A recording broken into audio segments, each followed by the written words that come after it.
Okay, so I'm going to record from now.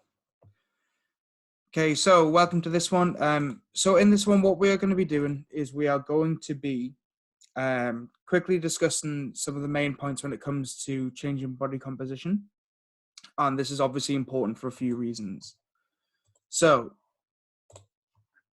when it comes to changing body composition, one of the main things that we need to remember when it comes to changing body composition is it's a very steady ship that sails, so to speak, and it can be one where we can get a lot of frustrations from it when we're trying to change body composition itself. And so what body composition is essentially reducing body fat levels whilst we increase our muscle level on the body. Now, we're not talking, in a couple of weeks' time, we're going to look like Arnie or whatever, but obviously we need to build some more muscle for a few reasons, and we'll discuss that going through here as to why it's important, okay? So if you have any questions when we go through, just put them into the chat, and then it means that we can discuss everything that's going on.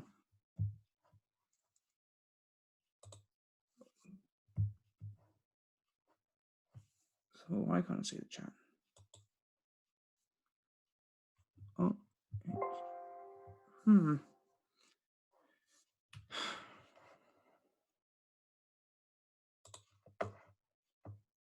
Cool. All right.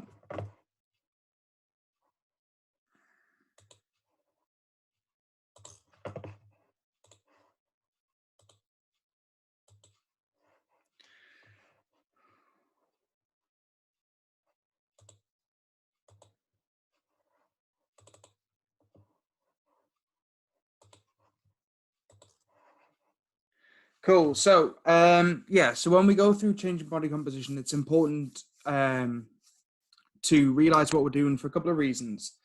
And the reason why we need to change our body composition is because a lot of people feel like all they need to do is lose weight. And when you lose weight, what happens with that is it's by any means necessary. So you step on the scales and you're unhappy and you think, oh, well, I need to lose, 2 pounds, and that's all well and good. But that's an assumption that whatever weight that we lose is classed as good weight. But there's a couple of things that we can potentially lose when it comes to weight, and that's without surgical procedures themselves. Okay, so things like if we have a lot of water, it's going to affect our body. If we have a lot of sodium, it's going to affect our body, and the fact that all the water that we hold in our bodies will be retained. Things like how much waste products are in our body. So, how much food have you got still in your stomach, in your digestive system? How much urine's in there? How much activity you've done for that day? How much you've sweated? How much you have had time spent in a hot shower or in hot climates or even in cold climates? You can lose weight quite fast through convection. So when you're sweating and things like that, obviously that's going to affect the amount of weight that we lose. So it's all well and good saying we want to lose weight, but actually, this brings me on to a nice point with Harmy before, is she said, oh, well, I've lost these inches, but nothing's really changed in the scales. I'm like, but you have to think about the bigger picture. And you have to think about the other things that are going on, okay? So it's all well and good thinking, yes, I want to, lose weight on the scales. But what if, like I mentioned last week, if you could be, 100 kilo, but look absolutely fantastic, you wouldn't be bothered about how much you weighed as long as you looked fantastic in your own eyes and in your own opinion, or whoever else you wanted to impress his opinion. So the number that's attached with the scales should only be there for basically being used as data, and mainly the reason why we use it for is when we get into things like calorie tracking and stuff like that. Okay, so changing body composition is much more important than just straight up trying to lose weight, okay? And so there's some key areas that we need to make sure that you're addressing, especially over the coming week, to sort of try and tighten things up a little bit more and make you really start to see some progress in both the way that you look and the way how you feel, the way that you move on a day-to-day basis, and even the fullness of your skin. Obviously, if the skin looks full and there's a shape starting to occur, then you're going to be very pleased with that, again, regardless of the size of the limb itself. Like if you had the most beautiful leg, but that leg was massive, just like your other leg was massive, but you had outstanding legs. Like I'm not saying this like generally, I'm just saying this, realistically, you wouldn't really be bothered about the size of the leg. You'd be more impressed with the shape, and you'd like your legs. Yes, obviously we can make changes from there, but obviously that's a different matter altogether. So the first thing, and one of the most important things when it comes to changing body composition, is the fact that our protein intake will dictate the amount of progress that we'll make. And what I mean by that is, if you are, doing this extra activity throughout the day, so you're trying to get out and doing walks and trying to be more active overall, and you are doing some pretty hard exercise, 3-4 times a week, this is going to cause a lot of stress on your body, and your body needs to recover from it. And that stress is things like micro tears within the muscle. And that's where you get the soreness from. And so and not everyone gets soreness all the time, but some people do, some people don't. I personally don't really get that much soreness whatsoever, but that's just me personally, regardless of what I've done in the background. But essentially that soreness is the fact that your body is, now needing to recover from the work that you've done. And it's not a direct indicator of how much progress you can make. So more pain doesn't equal more gain, unfortunately. But obviously, if there is soreness in a muscle group, then it's obvious that that muscle group's being worked. And so even if that wasn't the case, and you didn't feel like there was any trauma to the region of the body, you still need to be able to recover from it, because it's a stress. And the way that the body recovers from something is it either becomes more efficient at the movement, or it becomes stronger in order to support the body to be more efficient with the movement. And so for a lot of people, especially if you haven't exercised much in the past, you'll find that when you first start a weight loss journey, especially if you do it the right way, and I'm not saying things like, massively reducing the amount of calories that you consume into like 500-600 a day, or you are spending, like 5, 6, 7 hours a week doing cardio and stuff, like, it's not necessary. But when you follow something the right way, what can happen is, as I mentioned before, there will be, an increase in muscle mass, even whilst fat tissue is decreasing. There's a change in body composition. And so you want to facilitate that as much as you can by having more protein in your diet. And this is one of the huge things that I get people to realize is, as long as you have the right source coming in, and if you're a vegetarian or someone who, eats largely plant-based, then it needs to be varied as well. But you need to have enough protein in your diet to support the recovery as a minimum, which is going to build more muscle. That muscle is going to increase the amount of calories that you burn at rest, meaning that even when you do more activity, yes, you'll become more efficient at the movement, but you're still going to be burning more calories because there's more muscle to move, even if the body weight remains the same, which is awesome. It's increasing our basal metabolic rate. So that means that rather than in a day, if we sit around for half the day, we're going to burn, 900 calories as opposed to 400 calories, because there's more muscle that needs to be supported, which means that we can live a more comfortable life without having to constantly chase, the next diet or constantly making these changes. Once we build this solid base of muscle through an increase in protein intake, it's going to hugely help with that and prevent really anything bad happening that's going to prevent you from, consistently losing weight and changing your body to how it's supposed to look in your eyes. Okay, so that's essentially the two main reasons why you need to have, an increase in protein in your diets. And if you went through the nutrition element, pardon me, you would have seen that the recommendations are there. So anywhere around about a gram of protein per pound of body weight. And so we'll get into this as we go on over the coming weeks, and we'll start talking through doing our own little my MyFitnessPal challenge, because it's an easy way to, track each other and challenge each other on that, and makes absolute clarity for it as well. But we'll get onto that in the future.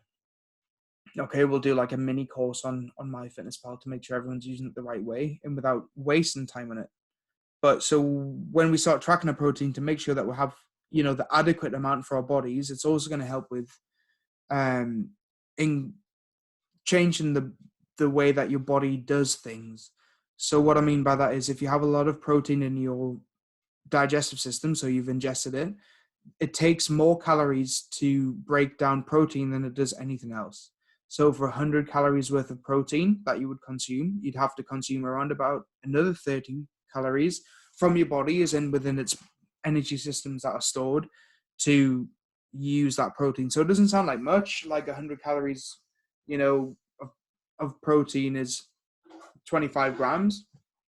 And then if you're burning like 30 calories worth of fat, you're looking like 3 grams of fat. So it's not much, but when you add it up over the days and the weeks and the months and the added benefits of having more muscle on your body, then of course it's going to massively help with that. Okay, cool. Right, so let's move on. Next one. Okay, so reducing nutrient deficiencies. So again, in the nutrition section, you'll have seen a video on supplements and what are recommended. So I'll run through them again. So a multivitamin, something like omega-3s or some sort of other fish oil. Okay, so you want the EFA, so essential fatty acids coming from fish oils, because most people, again, don't have enough oily fish in their diets. And then finally, extra calcium and extra vitamin D. And you need the calcium for a few reasons. Sorry, got a bit of a dry mouth. You want the calcium for a couple of reasons. Obviously, it's going to help with like bone strength and stuff like that. But if we have more vitamin D in our body can do a lot of really good, really wonderful things, right? Really efficiently. And so if we have the calcium there, the calcium helps with the vitamin D. So that's going to help with things like how our skin feels, etc., which is going to externally make us look and feel better. But also that calcium is going to help with protein synthesis as well. So if you're having all this protein, you have the calcium there to facilitate it. And again, with all the nutrients that you should be having, with the extra vegetables and extra fruits that you're having in your diet, or where you put them in where you can. And then those combined with the multivitamin and your EFAs, you're going to have a very small nutrient deficiency, if any. Hopefully you're going to be in a surplus, which means that your body is going to be more efficient at doing things like building lean muscle mass. Okay, so increasing muscle tissue, things like metabolizing body fats, so both the stuff that's underneath the skin and also stuff that lines the organs. And it's going to be better at things like thinking,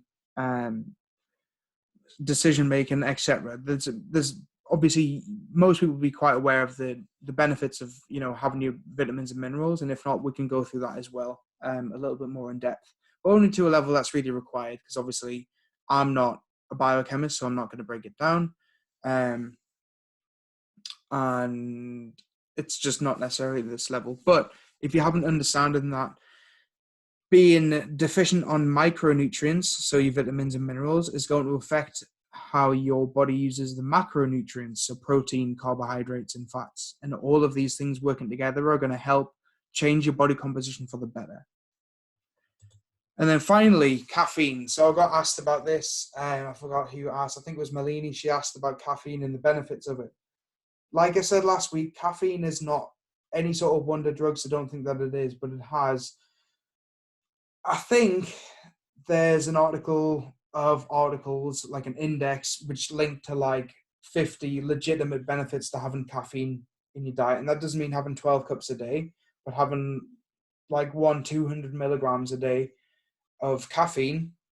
So say about a cup and a half or 2 cups, like small-ish cups of coffee is sufficient, or a couple of cups of tea. That can do things like increase certain body function to obviously give us more energy as well from the caffeine, help with brain function too, but also it is a mild thermogenic. So caffeine is a useful tool when it comes to metabolizing fat as well, because of the things that it does. Again, I'm not going to go too much into the science. It would be quite unnecessary on it, but if you want to read more into it, there's plenty of articles out there that you can ingest in your spare time. I just don't want to waste your time with this one, but just trust me when I say it's not a miracle drug, but a lot of the fat burning supplements generally contain caffeine. It does its job with regards to fat metabolism by being something that essentially speeds up the all the bodily processes, so to speak, and it's also mild thermogenic, so it increases our core body temperature just a little bit, to name just some of the benefits. But it's also good, as I mentioned last week, as an appetite suppressant. So if you're someone who is still adjusting to maybe eating less portions than you are used to, as in smaller portions, And you're obviously going through this journey now where naturally you're going to be eating less, which means you are going to feel a little bit hungry. And a little bit of hunger is fine. Obviously, we are humans, and if we're used to eating a lot of food and really stretching ourselves out, then psychologically we'll feel like we're not full, but actually we are. And it doesn't take very long for our stomach to shrink back to a size which will accommodate our smaller portions a bit better. Okay, so caffeine can really help in suppressing appetite. So as I mentioned last week, I said if you are getting a little bit lost with what to do with yourself and you sort of feel like you're just going to snack yourself to death, then consider making a black coffee or tea. No sugar or sweeteners or anything, because that's just going to continue affecting the hunger signal. And then drink that and then wait like 15 minutes and it'll naturally blunt your appetite anyway. But also you get the added benefits of caffeine too, which is awesome. And that's pretty much it on that part, to be honest. Just a little quick overview on all of that, and I'll put that in the thing anyway. Okay, so that's that part done.